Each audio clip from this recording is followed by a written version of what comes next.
한 절씩 교독하시고 마지막 절은 함께 읽도록 하겠습니다. 35절입니다.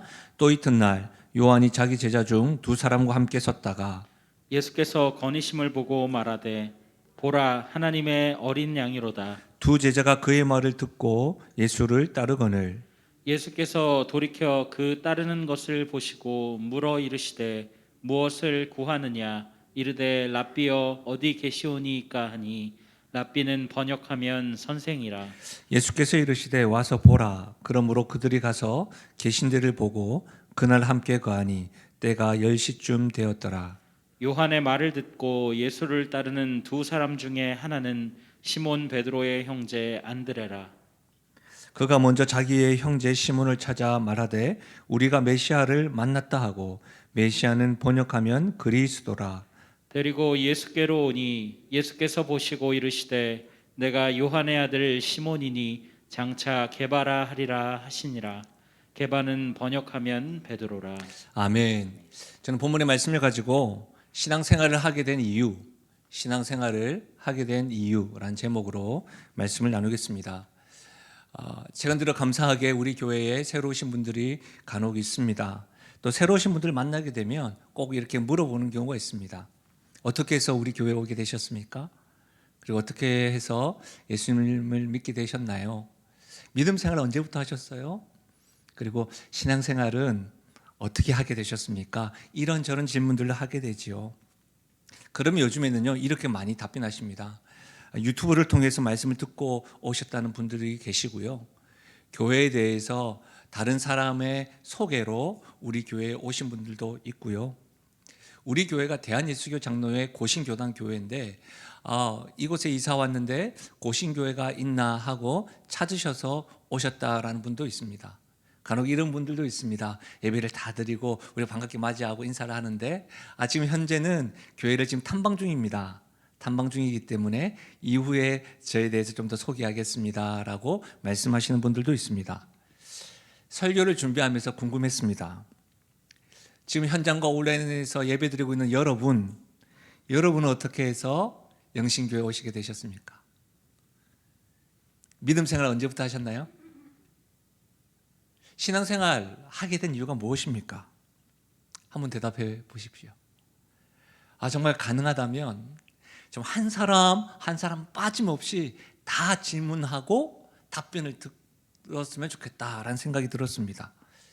왜냐하면 우리는 지금 주일이면 당연히 예배드리는 이 생활을 정작 왜 예배를 드리는가? 내가 왜 예수님을 따르지?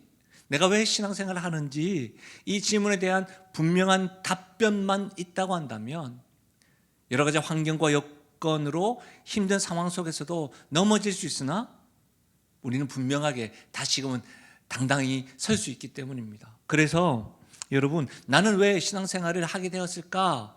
이 질문을 하고 싶고 또 이 질문에 대한 답도 듣고 싶고 이 질문이 굉장히 중요하다는 것을 말씀드립니다. 저는 오늘 요한복음 1장 35절에서 42절 이 말씀을요 2016년 제가 부임을 하고 이 말씀 한 본문을 가지고 첫 번째 만남, 두 번째 만남, 세 번째 만남으로 설교를 했더라고요. 또 2020년 12월 코로나 중이죠. 지금 2022년이니까 코로나 중에 제가 기도하면서 아마도 우리 교회의 가치에 대해서 다시 한 번 더 이 힘겨울 때에 말씀을 반복해서 드립니다라고 해서 동일한 본문을 가지고 제가 복음을 쉬지 않고 전하는 교회, 성장을 멈추지 않는 교회, 가치를 발견하고 행동하는 교회라는 제목으로 말씀을 드렸더라고요. 제가 요한복음 이렇게 순서대로 말씀을 전하다 보니까 또 이 본문에 딱 걸린 거예요. 근데 저는 오늘은 이 본문을 좀 더 다른 관점으로 살펴보려고 합니다. 예수님이 실제로 공적 사역, 공생애를 시작하시기 전에 가장 먼저 하신 일이 있습니다. 그것은 뭐냐면 예수님께서 제자들을 부르셨다는 말입니다. 예수님께서 어떤 일들을 하실 때 가장 먼저 제자들을 부르시는 일부터 하셨습니다. 그런데 오늘 말씀해 보니까 놀랍게도 예수님이 제자들을 부르시기 전에 예수님을 따르는 사람이 등장하는 것을 보게 됩니다. 여러분, 어떻게 해서 그들은 예수님을 따를 수 있었을까요? 예수님이 부르시기 전에 말입니다. 이 이유들을 살펴보면 우리가 신앙생활을 하게 된 이유와 연관성을 갖게 됩니다. 그렇죠? 예수님을 어떻게 따르게 되었는가, 그 이유들을 우리가 살펴보면서 나는 어떻게 신앙생활을 하게 되었는가, 이것에 대한 분명한 답을 찾고 하나님께서 각 개인에게 주시는 은혜와 도전들을 경험하며 나아가는 이 시간 되기를 예수님의 이름으로 간절히 축복합니다. 첫 번째로 오늘 말씀의 사람들은요, 복음을 들을 때 예수님을 따랐다는 겁니다. 복음을 들을 때. 사람들은 복음을 들을 때 따랐습니다. 세례 요한의 제자 두 사람이 예수님의 제자가 되었습니다. 예수님을 따르는 두 사람은 세례 요한을 통해서 예수님에 대해서 들었습니다. 그들은 예수님이 하나님의 어린 양이라는 것을 듣고 따랐습니다. 시몬 베드로 역시 그렇습니다. 형제 안드레를 통해서 예수님이 메시아라는 사실을 듣고 예수님을 만나고 예수님의 제자가 되었습니다. 여러분, 세례 요한의 두 제자 그리고 시몬 베드로, 이들 모두 복음을 듣고서 예수님을 따르기 시작하였다는 겁니다. 오늘 우리가 읽었던 이 말씀에는 복음의 핵심이 담겨져 있습니다. 복음의 핵심은 예수님입니다. 복음의 핵심이 누구라고요? 예수님입니다. 여러분, 먼저는 예수님이 어떤 분이시죠? 하나님의 어린 양입니다. 여러분, 예수님은 세상 죄를 대신 짊어지시고 죄의 형벌을 대신 받기 위해서 이 땅에 오신 하나님의 어린 양입니다. 하나님은 구약 시대의 피 흘림을 통한 제사함의 제사법을 제정하셨습니다. 우리가 한동안 레위기 말씀을 통해서 이 제사법을 살펴보았죠. 장차 완성될 구원의 방식을 이 제사법을 통해서 예표하셨습니다. 구약 시대 때는 매년, 매월, 매일 제사 드렸던 것이지요. 그것은 어떤 것을 예표했냐면 흠없는 어린 양이 죄인들의 죄를 대신하여 죽는 방식입니다. 하나님의 어린 양인 예수님이야말로 흠없는 어린 양이기 때문에 매년, 매월, 매일 드릴 필요 없이 단번에 드리심으로 죄인들의 죄를 다 해결하신 것이죠. 십자가에서 죽으신 것이죠. 이것이 복음의 내용입니다. 예수님이 복음의 핵심입니다. 예수님은 하나님의 어린 양으로, 흠없는 어린 양으로 세상의 모든 죄를 위하여 십자가에 죽으셨다. 이것이 복음의 내용인 것이죠. 다음으로 예수님은 그리스도입니다. 여러분, 안드레가 시몬 베드로에게 예수님을 메시아라고 하였습니다. 이것은 그리스도와 같은 의미입니다. 히브리어로 마시아흐라고 하고 아람어로는 메시아라고 합니다. 그리고 헬라어는 그리스도라고 합니다. 이 그리스도는 기름 부음 받은 자라고 하는 뜻입니다. 그러니까 메시아와 그리스도가 같은 의미예요. 무슨 뜻이라고요? 기름 부음 받은 자라는 뜻이에요. 여러분, 구약 시대에는 왕과 제사장과 선지자를 세울 때에 머리에 기름을 부었습니다. 이 기름은 하나님의 성령을 상징하였습니다. 그리고 머리에 기름을 붓는다는 것은 성령이 그에게 임하여서 하나님의 사람으로 구별된 사명을 감당하게 되었다는 것이죠. 그래서 여러분, 이스라엘 백성들은 다윗 후손을 통해서 하나님의 백성들을 구원할 특별한 인물, 그 메시아를 현재 이스라엘은, 지금도 이스라엘은 메시아를 대망하고 있는 것이죠. 구약 시대의 이스라엘 백성들은 다 그 이스라엘의 메시아를 대망하였죠. 여러분, 오늘 말씀은 예수님이 그 구약에 예언된 바로 그 메시아다라고 말씀하고 있습니다. 지난주에 살펴봤던 것처럼 구약에서는 선지자와 제사장과 왕들에게 사람들이 기름을 부었습니다. 그러나 예수님은 성령의 기름을 부음받은 메시아이고 그리스도인 것이죠. 여기까지 살펴보면 오늘 말씀에서 등식이 성립합니다. 한번 보실까요? 하나님의 어린 양, 그리고 메시아, 그리스도, 예수님, 복음. 이 등식이 성립되는 것이죠. 하나님의 어린 양이 곧 예수님이시고 복음이라는 거예요. 메시아와 그리스도가 복음이라는 거예요. 그 복음은 누굴 가리킨다고요? 예수님이라는 거예요. 여러분, 이 등식을 생각하시면서 로마서 1장 3절과 4절 같이 한번 읽어봐요. 로마서 1장 3절과 4절입니다. 같이 읽습니다. 시작. 그의 아들에 관하여 말하면 육신으로는 다윗의 혈통에서 나셨고 성결의 영으로는 죽은 자들 가운데서 부활하사 능력으로 하나님의 아들로 선포되셨으니 곧 우리 주 예수 그리스도시니라. 아멘. 하나님의 어린 양, 메시아, 그리스도, 그분이 예수님이시고 복음이라는 것이죠. 사랑하는 여러분, 복음에 대해서 분명히 아셔야 합니다. 복음이 무엇입니까? 복음은 예수님입니다. 예수님은 하나님의 어린 양이요 메시아입니다. 예수님은 마태복음 1장 21절에 기록된 대로 자기 백성을 위하여 십자가에 죽으시고 죄를 구원하시기 위하여 기름 부음 받은 그리스도입니다. 이 복음에 대해서 여러분이 명확하게 아셔야 합니다. 세례 요한의 두 제자는 그의 말을 듣고 예수님을 따라갑니다. 세례 요한은 여러분 자신의 제자로 자기 곁에만 두려 하지 않습니다. 복음을 가르치고 예수님을 따르게 하였습니다. 여러분 여기에서 우리가 신앙생활을 할 때에 쉽게 빠져드는 잘못된 모습을 주의해야 합니다. 신앙 공동체에는 목사가 있습니다. 그리고 목자가 있습니다. 또 리더가 있고 직분자가 있습니다. 여러분 그들에게는 영향력이 있습니다. 그러나 여러분 분명히 아셔야 됩니다. 우리는 그들의 제자가 아니라 예수님의 제자입니다. 우리는 세례 요한의 제자도 아니고 예수님의 제자입니다. 세례 요한이 이 사실을 알았기 때문에 오직 복음, 오직 예수님만을 전하였고 자신의 제자들을 자기 곁에만 두려고 하지 않았다는 사실입니다. 여러분, 제가 목사로 섬기면서 마음이 아픈 일들을 경험할 때가 있습니다. 아마도 가장 마음이 아픈 것 가운데 한 가지인 것 같아요. 그 중에 하나는 뭐냐면 함께 신앙생활하는 성도들이 떠나가는 모습입니다. 때로는 교회에서 먼 곳으로 이사를 가서 다른 교회로 이동한다는 것을 제가 소식을 접합니다. 이번 주에도 지난주에도 제가 그분들을 전화로 신방하고 이렇게 인사드렸습니다. 여러분 그것 아십니까? 한 번도 교회를 떠나간 성도들을 신방할 때에 쿨하게 보낸 적이 없습니다. 몸 한 부분이 뜯겨져 나가는 것 같아요. 그럴 때면요 제가 가정에서 집에서는 아무 말도 안 합니다. 몸살이 나요. 심지어는요 그 몸살을 겪으면서요 저한테 그렇게 보고해줬던 목사님이 막 싫은 거예요. 내가 이렇게 아픈 거 알고 보고했을까? 그 사람은 성도가 떠난 것에 대해서 어떤 마음을 가지고 나한테 이야기한 것일까? 막 이런 마음이 막 들어요. 그러다가 여러분 제 안에서 반복되게 외쳐지는 말들로 인해서 회복합니다. 어떤 말인 줄 아십니까?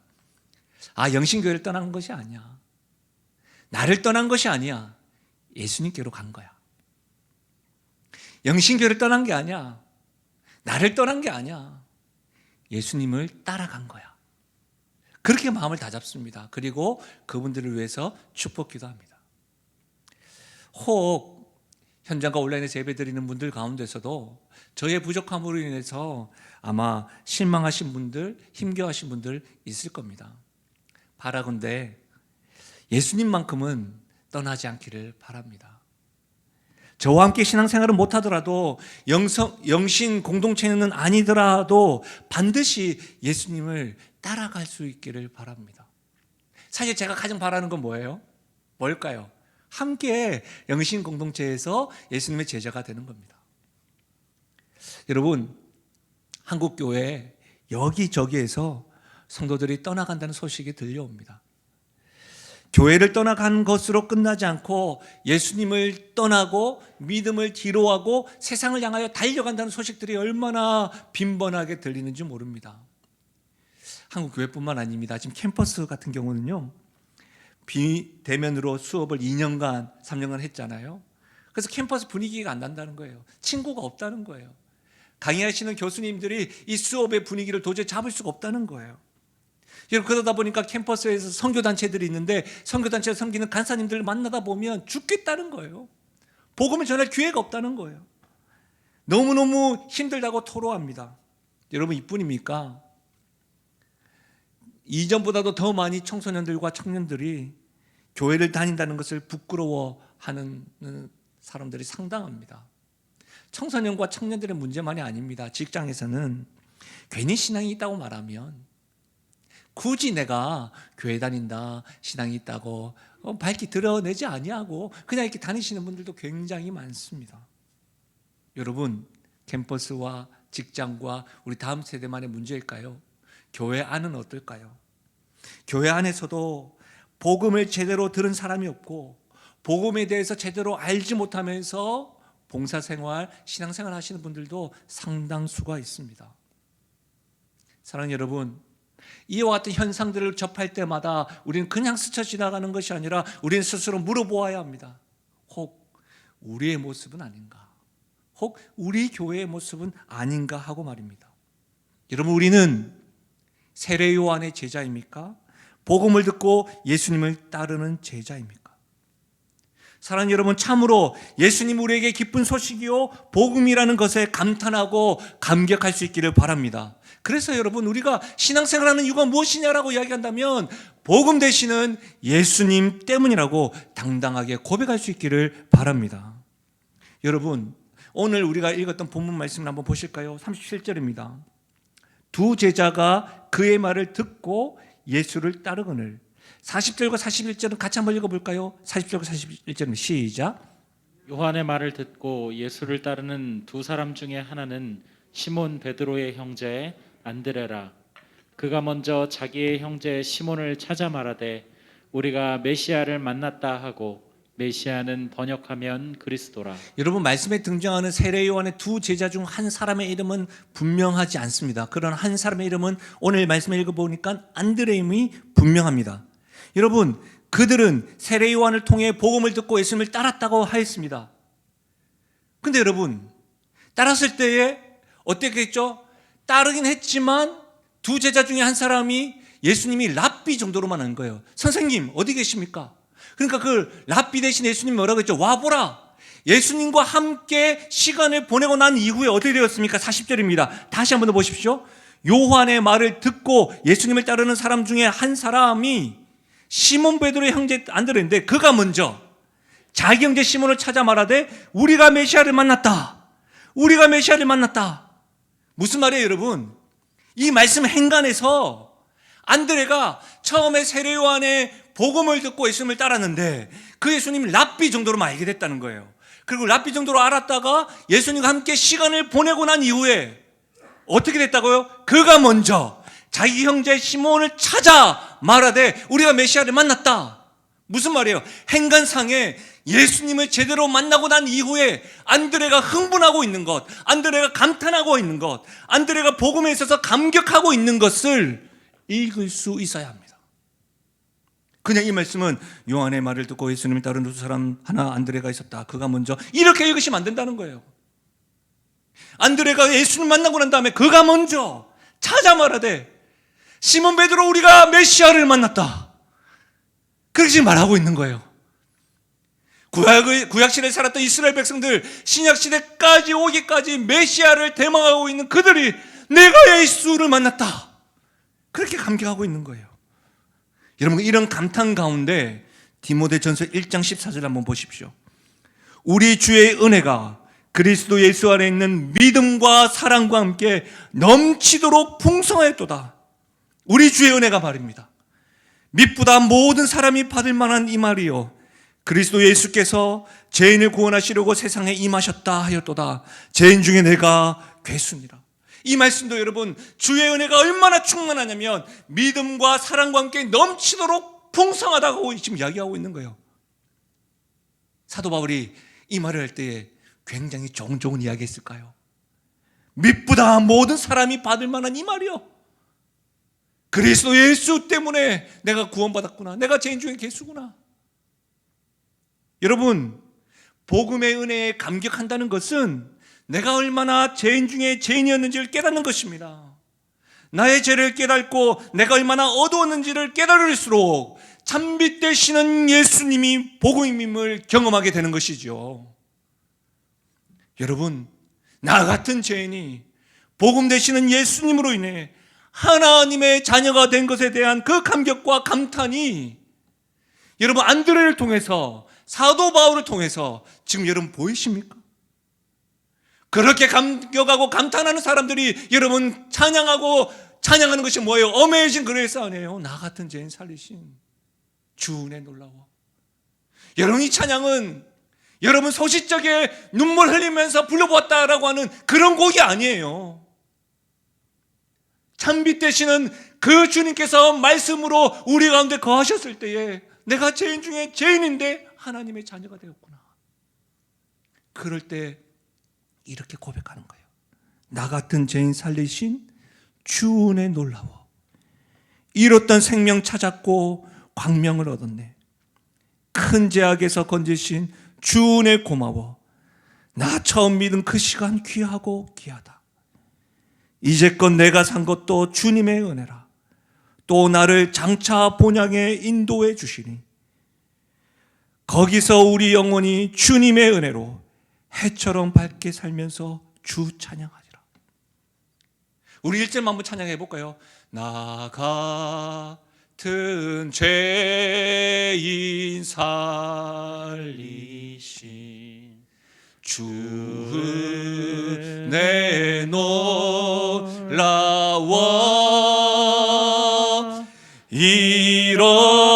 잃었던 생명 찾았고 광명을 얻었네. 사랑하는 여러분, 참으로 이 복음의 은혜에 감격하고 계십니까? 이 은혜에 감탄하고 있으십니까? 우리 모두 이 복음의 은혜를 갈구하고 사모할 수 있기를 예수님의 이름으로 간절히 부탁드립니다. 여러분, 복음을 듣고 예수님을 따르는 사람은 복음을 부끄러워하지 않습니다. 복음을 자랑합니다. 여러분, 고린도전서 1장 21절을 보십시오. 유대인은 표적을 구하고 헬라인은 지혜를 찾으나 우리는 십자가에 못 박힌 그리스도를 전하니 유대인에게는 꺼리끼는 것이요 이방인에게는 미련한 것이로되 오직 부르심을 받은 자들에게는 유대인이나 헬라인이나 그리스도는 하나님의 능력이요 하나님의 지혜니라. 사도 바울은 지금 복음을 부끄러워하지 않습니다. 왜요? 바로 복음의 능력 때문입니다. 여러분, 우리도 복음을 부끄러워하지 않습니다. 왜요? 오직 부르심을 받은 자들에게는 유대인이나 헬라인이나 그리스도는 하나님의 능력이요 하나님의 지혜라고 했습니다. 우리 역시도 복음으로 부르심을 받은 자들이기 때문입니다. 우리 역시도 복음으로 하나님의 자녀가 되었기 때문입니다. 우리 역시도 복음으로 하나님의 성도가 되었기 때문에 예수님으로 인해 그리스도이 된 것이 하나님의 능력이요 지혜임을 알기에 복음을 부끄러워하지 않습니다. 여러분, 제가 이번 주 모임에서 있었던 일인데요, 음식을 먹기 전에 제가 기도하는 모습을 보고서 한 사람이 저를 딱 물끄러미 보시더니 이런 말씀을 하시더라고요. 교회를 다니시나 봐요? 그랬더니 예 라고 이야기했죠. 그리고 이제 제가 너무 배고픈 나머지 이제 음식을 먹으려고 하는데 저는 뭐 그분에 대해서 뭐 이렇게 질문도 하지 않았는데 그분이 정작 저에게 그런 말씀하셨어요. 자신의 부모님들도 교회를 열심히 다닌다고. 그리고 자기도 예전에는 봉사도 하고 집사라는 직분도 가졌지만 현재는 교회를 끊었다고 말하더라고요. 제가 물어보지 않았어요. 근데 뭐 그러면서 그렇게 이야기하시더라고요. 뭐 교회를 다니면 힘들 때는 위로가 되고 참 좋지요. 근데 교회를 다니어 보시면 아시겠지만 사람들에게 실망하고 시험이 들 때가 많아요. 그래서 저는 그냥 교회를 끊었어요. 지금 너무 편해요. 사실 저는 그 소리를 듣는데 별로 편하지 않았어요. 계속 먹어야 되는데.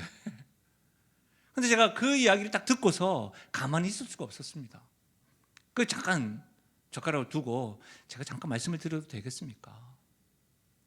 그래서 말씀드렸죠. 정말 지금 편하십니까? 행복하세요? 교회를 떠나서 편하신 것입니까? 예수님을 떠나서 행복하신 겁니까? 그렇게 질문을 하면서 제가 복음에 대해서 설명했습니다. 그랬더니요, 여러분, 그분의 대답이 저의 가슴을 아프게 하였어요. 그 짧은 순간이었음에도 불구하고 그분이 저에게 하시는 말씀이 복음이 무엇인지, 교회를 왜 다녀야 했는지를 자기는 처음 들었다는 거예요. 그러면서 눈시울을 붉히면서 괜찮으시면 자신을 위해서 기도해 줄 수 있냐는 거예요. 사랑하는 여러분, 제가 가슴 아팠던 것은 그거예요. 우리 주위에 십자가 내온 사인은 참 많이 있지만 여전히 복음에 대해서 들어보지 못하신 분들이 많다는 겁니다. 복음에 감격하고 감사하여 교회에 나와서 하나님께 예배하고 성도들과 교제하는 것이라는 것을 모르는 분들이 너무 많다는 겁니다. 여러분은 어떠세요? 여러분은 복음의 감격, 이 은혜 아십니까? 왜 신앙생활 하시는지 아시나요? 여러분, 저는 그분을 만나고 난 이후에 이 말씀이 계속해서 되씹게 되어졌어요. 로마서 1장 15절입니다. 그러므로 나는 할 수 있는 대로 로마에 있는 너희에게도 복음을 전하기를 원하노라. 내가 복음을 부끄러워하지 아니하노니 이 복음은 모든 믿는 자에게 구원을 주시는 하나님의 능력이 됨이라. 먼저는 유대인에게요 그리고 헬라인에게로다.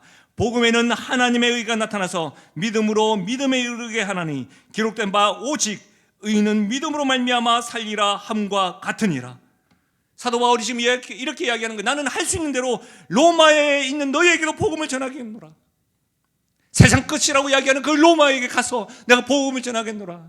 내가 복음을 부끄러워하지 않다. 왜냐하면 모든 믿는 자에게 구원을 주시는 하나님의 능력이 때문이라고 이야기하고 있는 거예요. 사랑하는 여러분, 우리 역시도 복음을 쉬지 않고 전합시다.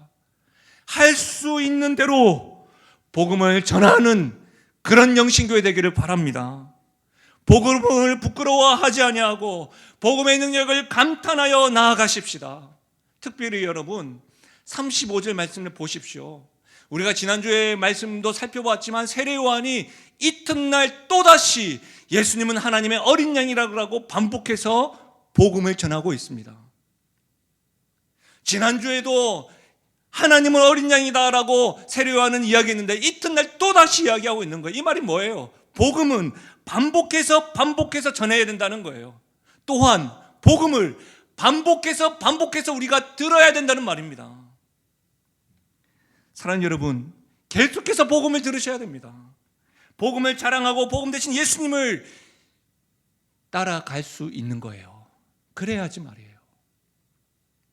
사랑하는 여러분, 사순절이고 고난주간을 보내고 있습니다. 매년 있는 프로그램이 아닙니다. 기념일이 아닙니다, 여러분. 내일부터 시작되어지는 고난주간 특별붕회를 통하여 하나님이 바르신 그 순환의 의미, 고난의 의미, 십자가의 의미, 그 의미를 제대로 깨달을 때에 내가 왜 예수님을 따라가고 신앙을 붙잡고 있는지를 깨달을 수가 있는 겁니다.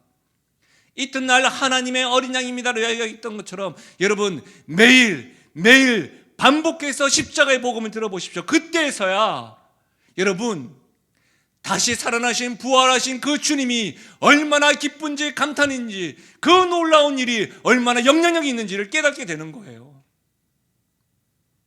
말씀이 육신이 되어 우리 가운데 거하신 그 예수님이 마지막 한 주간을 보내신 그 기간이 바로 고난주간이에요. 반복해서 들으십시오.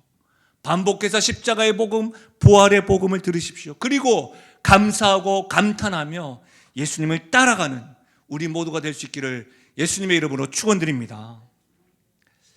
오늘 말씀은 사람들이 또다시 예수님을 따라간 이유가 기록되어져 있습니다. 그것은 바로 사람의 만남을 통해서 예수님을 따를 수 있다는 겁니다. 사람의 만남을 통해서. 아마존 강 유역에 세코아라고 하는 인디언 족속이 600명가량 살고 있었답니다. 그 추장의 아들의 이름이요 아몬 피아고 아지라라고 하는 사람인데 이 사람이 38세였다고 해요. 그림을 굉장히 잘 그렸습니다. 평소에 땅에 나뭇가지로 그리기도 하고 스스로 그리기도 했다고 해요. 근데 그가 자신의 인생을 바꿀 수 있는 사람을 만났습니다. 자신이 살고 있는 그 아마존 강 유역에 인류학자인 윌리엄 비코스가 찾아온 거예요. 우연히 추장아들이 그림을 딱 보고 난 다음에 그 윌리엄 비코스가 그 추장아들에게 물감을 주었습니다. 이 청년은 처음에는 그게 뭔지 모르고 물에 섞어서 쓴다는 것을 알았는데 파란색으로 하늘을 그립니다. 그리고 바다를 그립니다. 38년 동안을 사는 동안 난생 처음 물감이라는 걸 접하고 나서는 너무너무 신기하고 좋아서 밤낮 가리지 않고 그림을 그렸다고 해요. 그런데 놀랍게도 세계적으로 열리는 미술 경연대회에서 그의 그림이 최고의 사랑을 받게 되었다고 해요. 그래서 어떤 일이 일어나는 줄 아세요? 찰스 황태자를 만나기 위해서 옷을 입고 맨발로 영국에 갔다고 하는 그런 신문 기사가 있었대요. 여러분, 아몬피하고 아지라는 인류학자인 윌리엄 비코스를 만남으로 세계적인 예술가, 미술가가 된 것이죠. 누구를 만나느냐, 이것은 우리 인생에서도 굉장히 중요한 사건입니다. 세례 요한의 두 제자는 세례 요한과의 만남을 통해서 예수님을 따르게 됩니다. 시몬 베드로 역시도 안드레를 통해서 예수님을 만나게 됩니다. 세례 요한과 안드레는 우리가 자주 사용하는 용어로 만남의 축복, 축복의 통로, 복음의 통로가 된 것이지요. 여러분, 복음을 통해서 예수님을 만날 수 있습니다. 뿐만 아니라 예수님을 소개하는 사람의 만남을 통해서도 예수님을 따를 수 있다는 사실입니다. 여러분, 복음을 받아들이는 사람들을 대상으로 통계 조사를 했대요. 이 조사 결과가 참 재미난 게 뭐냐면, 한 사람이 예수님을 믿기까지 평균 4사람 이상이 복음을 전해 들었대요. 그러니까 한 사람이 예수 믿기까지 4사람이 반복해서 복음을 전했다는 거예요. 또한 14명 이상이 그 한 사람을 위해서 기도하기 시작했다는 거예요. 만약 여러분, 이 통계 자료에 의하면 내가 지금 오늘 만나는 사람, 그 만나는 사람이 내가 첫 번째가 되는 경우가 있을 수 있다는 것이죠. 그럼 복음의 시작이 되는 거예요. 내가 그를 위해서 기도하는 것이 첫 번째 사람이 될 수 있다는 것이죠. 그럼 내 뒤에 13명만 있으면 이 사람도 돌아올 수 있다는 거예요. 통계 자료에 의하면. 이것을 이렇게도 적용할 수가 있습니다. 오늘 내가 만나는 이 만남이 그 사람에게는 4번째가 될 수 있다는 거예요. 그리고 내가 그를 위해서 기도하는 것이 14번째 기도가 될 수 있다는 것이죠. 그러면 그가 돌아올 수 있다는 거예요. 여러분, 이와 같은 믿음과 확신으로 우리가 어제 적은 숫자이지만 모여서 중보기도도 하는 것 아니겠습니까? 여러분, 세례 요한과 안드레의 공통점은 단지 만남의 통로 정도가 아닙니다. 또 다른 공통점이 있어요. 뭔지 아세요? 복음을 경험한 뒤에 가슴에 불이 붙어 예수님을 자랑했다는 겁니다. 여러분, 복음을 경험하면 가만히 있을 수가 없습니다. 예수님을 인격적으로 만나고 그분과 교제의 기쁨을 누리면 가만히 있을 수가 없습니다. 랍비 어디 계십니까? 라고 선생으로 알았다가 와보라고 하는 예수님과 함께한 그 시간을 경험하고 난 다음에 안드레가 어떻게 되었습니까? 그가 먼저 찾고 시몬 베드로에게 우리가 메시아를 만났다.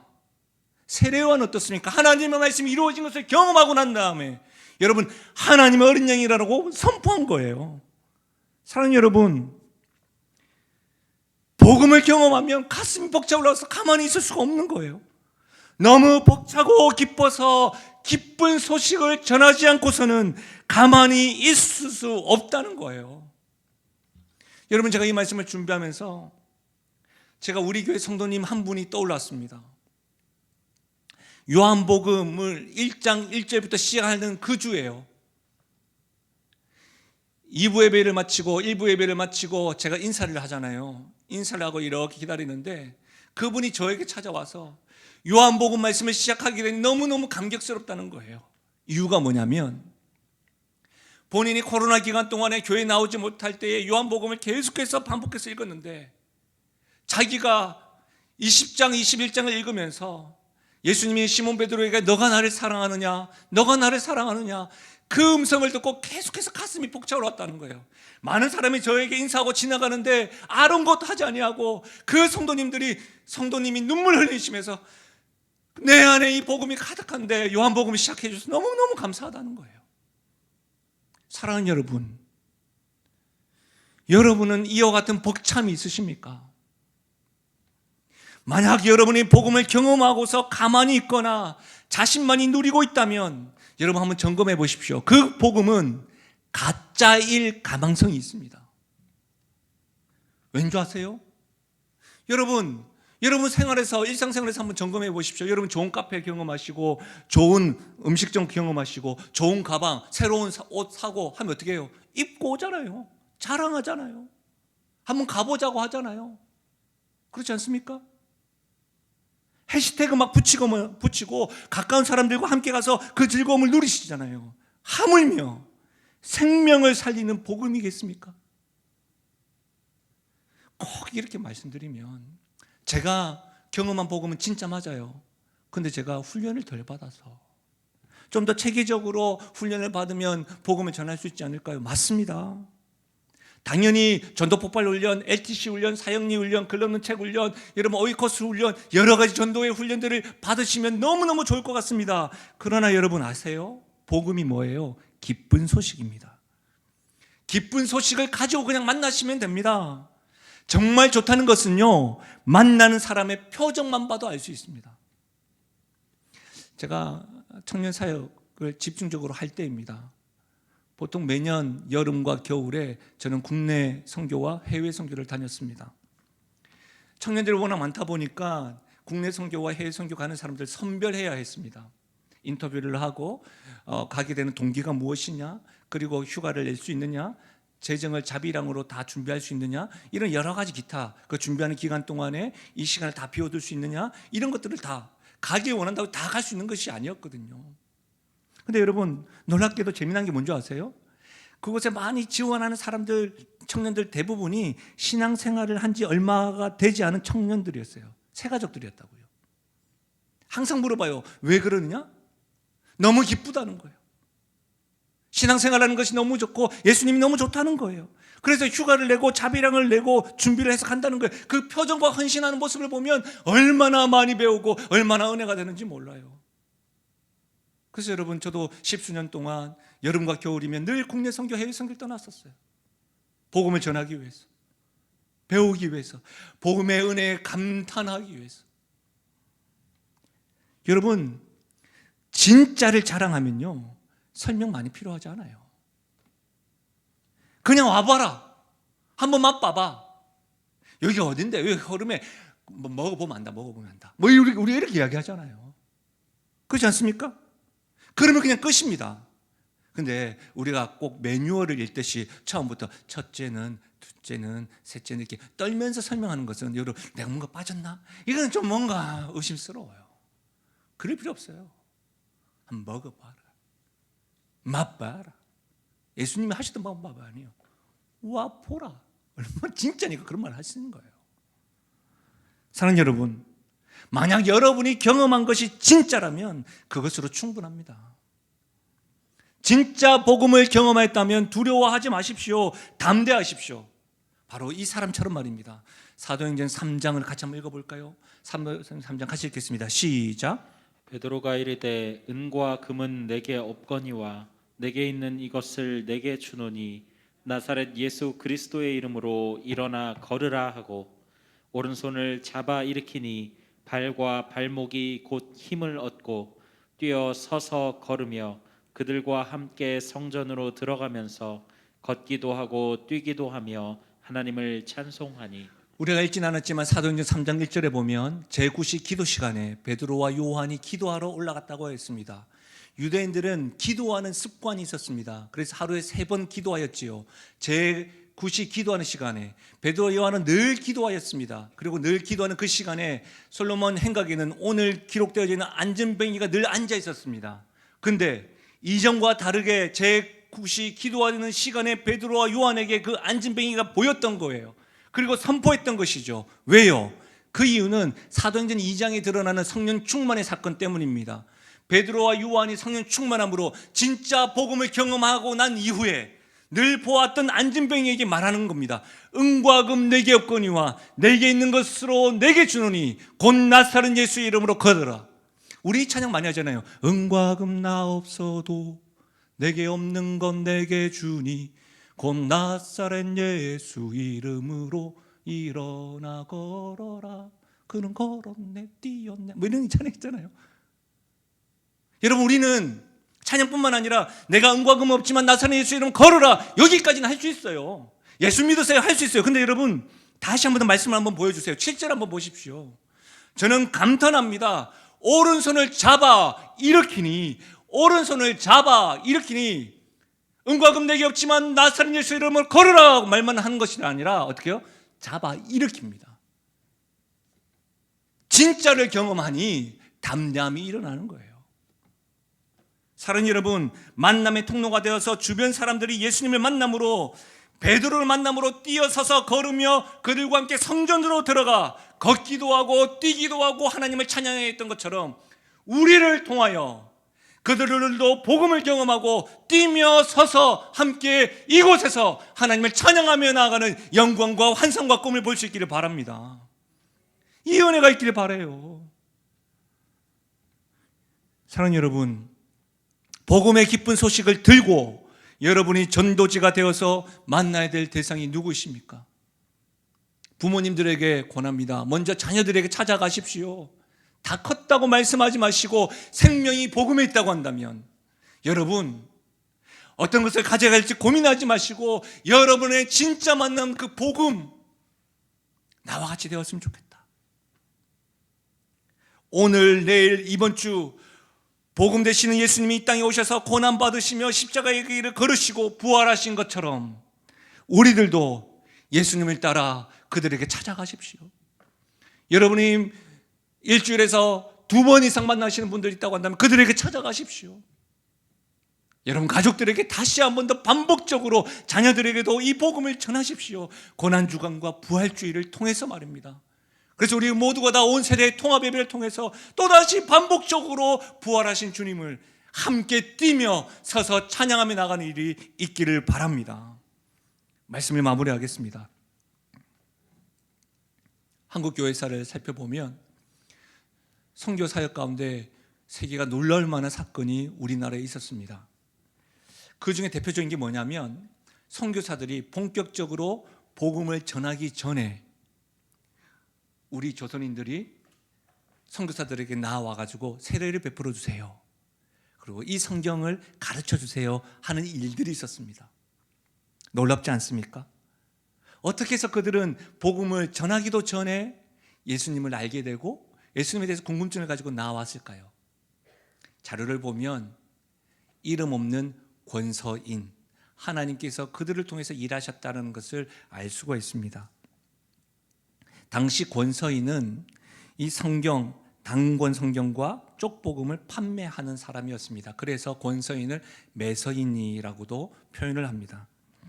그러나 여러분, 아무도 이 권서인을 단순한 책장수로 보지 않았습니다. 왜냐하면 교통편이 어려운 시절에 삼천리 방방곳곳을 두 다리로 다니면서 가가호호 방문하면서 복음을 전했기 때문입니다. 또한 이 권서인이 되기 위한 첫 번째 조건이 뭐냐면 복음에 대한 확신, 믿음이었기 때문입니다.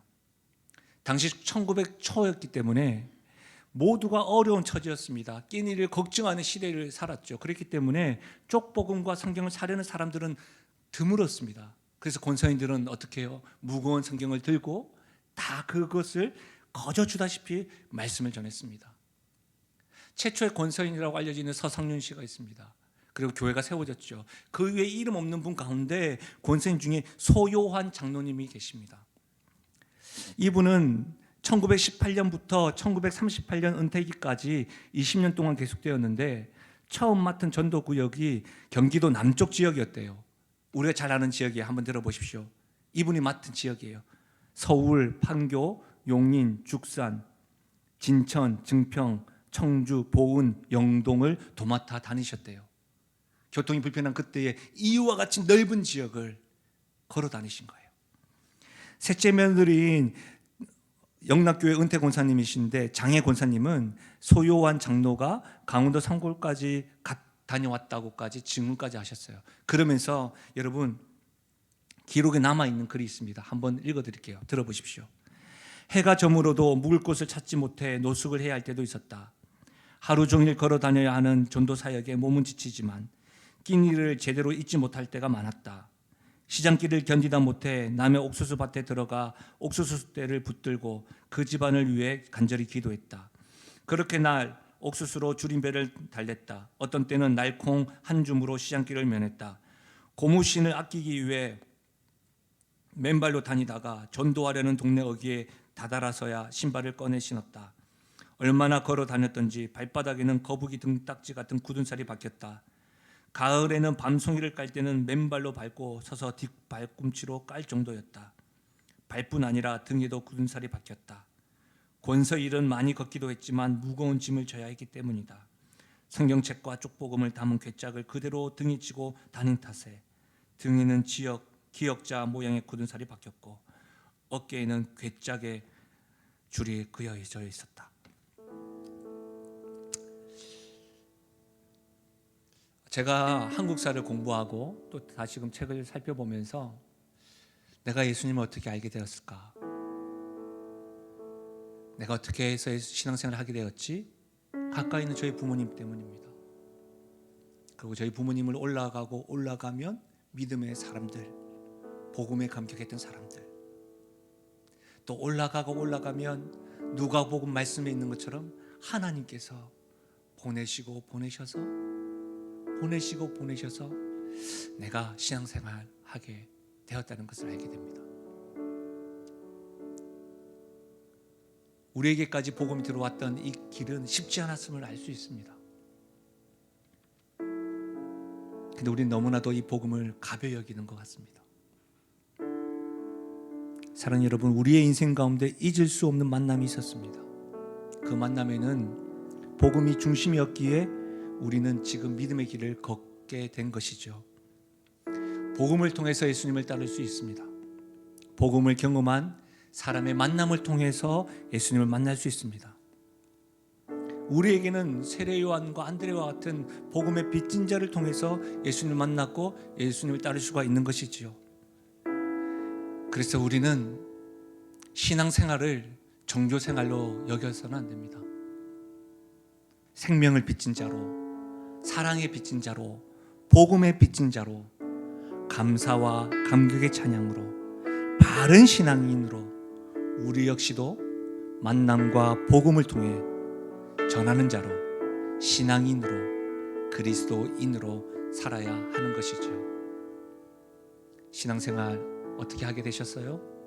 이 이유 가운데 복음 되신 예수님 수고와 헌신과 눈물의 만남을 통해서 되었노라, 나도 그렇게 하겠노라, 이런 결단과 고백이 우리 교회와 우리 가정과 우리 성도들에게 굳건하게 세워지기를 예수님의 이름으로 축원합니다.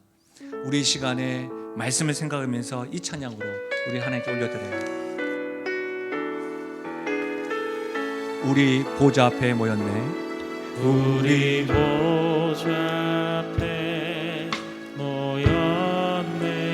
함께 주를 찬양하며 함께 주를 찬양하며 하나님의 사랑 그 아들 주셨네. 그의 피로 우린 구원받았네. 십자가에서 쏟으신 그 사랑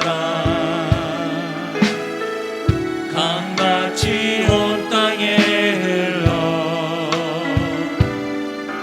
각 나라와 족속 백성 만원에서 구원과 또 주 경배 드리네.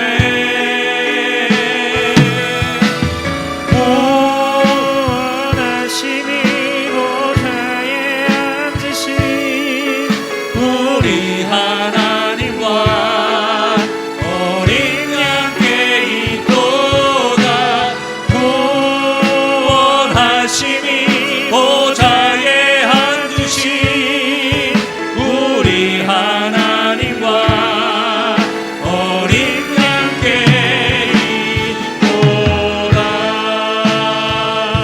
사랑하는 우리 이 시간에 복음 되신 예수님 앞에 감탄하고 감격한다는 상징적인 의미로 우리 다 함께 일어나셔서 나도 이제 이 복음을 전하는 자로, 만남의 통로로, 복음의 통로로 살아가겠노라고 다시 한 번 더 말씀을 생각하시면서 결단하고 기도의 마음으로 찬양하며 나아가시겠습니다. 우리 보좌 앞에 모였네. 우리 보좌 앞에 모였네. 함께 주를 찬양하며 복음을 들으십시오. 하나님의 사랑 그 아들 주셨네. 그의 피로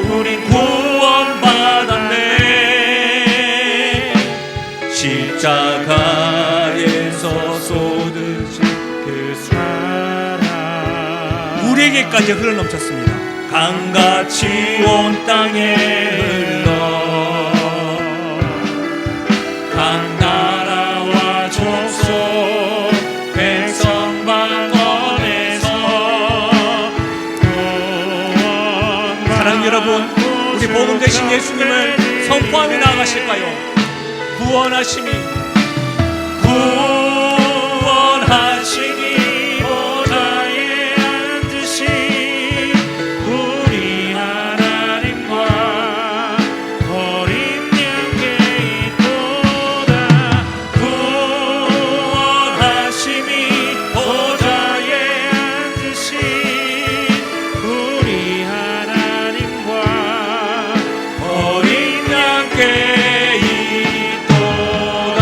우리 한번 기도하며 나가시겠습니다. 사랑하는 여러분, 복음 되신 예수님 때문에 예수님을 따라가고 신앙생활을 하게 됩니다. 혹여라도 말입니다, 이 복음의 능력과 복음의 감격과 복음에 대한 감탄을 잃어버리고 잊어버린 분이 있다고 한다면 주님 오늘 이 시간에 만나주시고 내 마음을 안수하여 달라고 기도하며 나아가십시오. 또한 나에게까지 만남을 통하여 복음을 전해주신 그 만남처럼 나 역시도 가까운 가족에서부터 주변 사람들에게 복음의 통로로 살아가겠노라고 결단하며 나아가십시다. 우리 시간에 성령께서 각자에 주신 기도의 제목을 가지고 제가 소리내어 기도하며 나아가겠습니다. 하나님 아버지, 참으로 감사함을 드립니다. 오늘 말씀을 통하여 깨닫게 하시고 말씀을 통하여 복음이 무엇인지, 복음을 통해서 예수님을 따를 수 있다는 것과 복음을 경험한 사람들을 통해서 그 사람의 만남을 통해서 예수님을 따를 수 있다는 것을 알게 하시니 참으로 감사함을 드립니다. 아버지 하나님, 오늘 이것과 같이 내 삶 가운데 복음에 대한 흥분과 감격과 감탄이 날마다 살아오게 수 있도록 도와주시고 그 감탄과 감격으로 나 역시도 다른 사람에게 만나면 축복이 되고 복음의 통로가 되고 축복의 통로가 되어줄 수 있도록 우리를 사용하여 주시고 우리 가정을 사용하여 주시고 우리 교회를 사용하여 주시기를 하나님 아버지 간절히 바라고 소원하옵나이다. 주 하나님 아버지, 오늘도 역사해 주시고 오늘도 현장과 온라인에서 예배드리는 주의 백성들의 심령을 움직여 주셔서 이 복음 앞에 서게 하시고 다시금 함께 서서 뛰며 춤추며 나가는 우리를 있게 하여 주시옵소서. 좋으신 하나님 아버지, 우리가 복음을 듣고 주님을 따르고 하나님의 자녀가 되었다는 이 사실, 그 복음에 대한 내용을 반복적으로 듣고 반복적으로 깨닫고 반복적으로 알므로 찬양하고 감격하고 감탄하며 나아가는 은혜가 있게 하여 주옵소서. 혹여라도 아버지 하나님, 생명 얻은 이 복음의 능력을 잊어버린 분들 있습니까? 너무 힘겨워서 생명까지도 주신 분을 잊혀져 가고 있는 분들 있습니까? 오늘 이 시간에 주의 성령께서 찾아가 오셔서 마음을 만져주시고 가슴을 두들겨 주셔서 아버지 하나님 다시금 이 복음 앞에 서게 하시고 복음에 감탄하며 뛰어서서 함께 주님을 찬양하며 나아가는 은혜가 있게 하여 주옵소서. 우리들 역시도 우리 가정도 우리 교회도 복음의 통로, 축복의 통로, 만남의 통로가 되어서 예수님을 자랑하고 복음을 쉬지 않고 전하는 교회와 가정과 성도가 되게 하여 주옵소서. 그렇게 역사하실 주님을 찬양하고 예수님의 이름으로 기도하옵나이다. 아멘. 함께 선포하겠습니다. 나는 하나님으로부터 부름받은 하나님의 자녀입니다. 우리는 세상으로 보냄받은 그리스도의 제자입니다. 아멘. 내일부터 반복되는 복음을 들으시고 은혜를 깨우치는 그런 시간 되셨으면 좋겠고 한 주간도 승리하십시오. 다음 주에는 11시 30분 한 번만 온세대 통합예배로 드립니다. 기억하십시오. 하나님의 축복을 받겠습니다. 지금 우리 주 예수 그리스도의 은혜와 하나님 아버지의 무한하신 사랑과 성령 하나님의 위로 교통하심 충만하신 역사가 오늘 복음 되시는 예수님 때문에 그 복음을 깨닫고 나에게 찾아온 만남 때문에 내가 신앙을 갖게 되었고 예수님을 만나고 따르게 되었음을 알고 나 역시도 복음의 빚진 자, 사랑의 빚진 자로 축복의 통로, 만남의 통로, 복음의 통로가 되겠노라고 결단하고 다짐하며 나가는 주의 백성들 머리 위에와 그들의 가정과 기도 제목 위에, 생업 위에, 특별히 사랑하는 다음 세대의 머리 위에 지금부터 영원토록 함께 하시기를 축원하옵나이다. 아멘.